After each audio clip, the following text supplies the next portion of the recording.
Tata Motors पर रखिए नजर और अशोक लेलैंड की भी आशु सर ने बात करी, उस पर भी रखिए नजर। इनफैक्ट पूरे ऑटो स्पेस पर रखनी है आपको नजर, क्योंकि एक इंपॉर्टेंट डेवलपमेंट हुआ है ऑटो कंपनीज के लिए।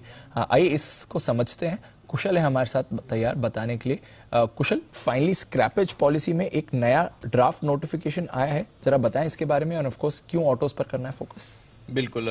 तो जो परिवहन मंत्रालय है, उनके सड़क परिवहन मंत्रालय, उनकी तरफ से ये नोट आता हुआ दिख रहा है, ड्राफ्ट नोटिफिकेशन जारी किया है कि 1 अप्रैल 2023 से 15 साल या 15 साल से पुरानी जितनी भी राज्य सरकार पर या फिर केंद्र सरकार पर सरकार की जो भी गाड़ियां हैं, उसमें चाहे गाड़ियां हैं, ट्रक्स है, बसेस हैं, वहां पर ये सारी की सारी इनको जो है खत्म करना होगा, यानी कि स्क्रैपेज में आपको देना पड़ेगा।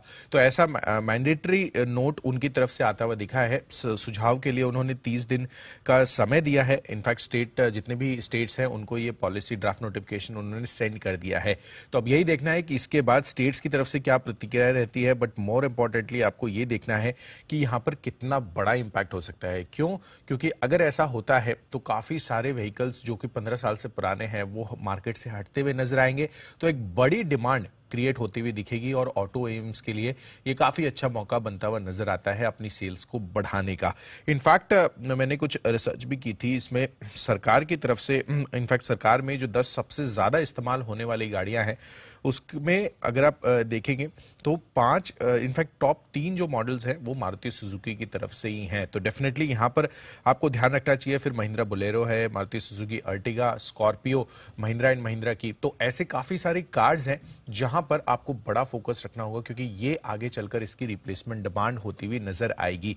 इनफैक्ट यहां पर एक और चीज बता दूं कि टाटा मोटर्स ये भी अब काफी बड़े फोकस में आ सकता है। रीजन बीइंग जो बसेस हटती हुई दिखेंगी, अब सरकार का फोकस लगातार ईवीज पर भी होने वाला है। तो जाहिर सी बात है कि जो इलेक्ट्रिक बसेस बनाती है, फिर चाहे वो टाटा मोटर्स हो, इलेक्ट्रा ग्रीन टेक हो, जेबीएम ऑटो हो, इनको काफी बड़े ऑर्डर्स मिलते हुए नजर आ सकते हैं। तो इस वजह से ये सारे के सारे स्टॉक्स आपको फोकस में रहेंगे। तो गाड़ियों का पोर्टफोलियो तो है ही, साथ ही बसेस के लिए जो स्टेट रोड ट्रांसपोर्ट कॉर्पोरेशन की जितनी भी बसेस है वहां पर आपको रिप्लेसमेंट्स होती हुई दिखेगी। इसके साथ साथ आपको टायर स्टॉक्स यहाँ पर बसेस पर जो बड़े फोकस में है, इनफैक्ट बस और ट्रक सेगमेंट से जेके टायर 65% उनकी रेवेन्यू यहाँ पर इस सेगमेंट से आती है।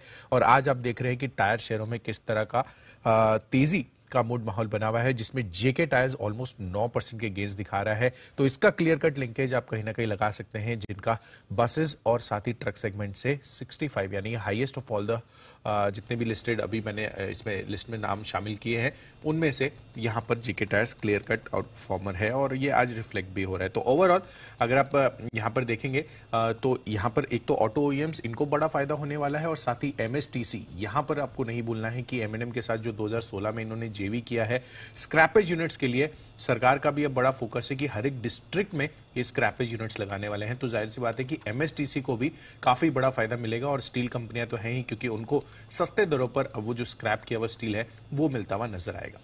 बिल्कुल, तो स्टील कंपनीज को तो फायदा होगा, ऑटोज और ऑटो से जुड़ी सारी कंपनीज को फायदा होगा। और ये आपने इंटरेस्टिंग बात करी कि अब जो पुराने बसेस रिप्लेस होंगी, ऑलमोस्ट सर्टेनिटी है कि ज्यादातर ईवीज ही आते हैं। तो स्पेशली जो ईवी स्पेस में ज्यादा फोकस्ड हैं उन कंपनीज को, हाँ, उन पर अब बड़ा फोकस रहेगा फॉर श्योर। बिल्कुल। तो बड़ा लेग अप आया सरकार की तरफ से स्क्रैपेज पॉलिसी को। सारे सरकारी व्हीकल्स अगर 15 साल से ज्यादा की उम्र के हो जाते हैं तो उन्हें स्क्रैप करना पड़ेगा और उन्हें रिप्लेस करना पड़ेगा।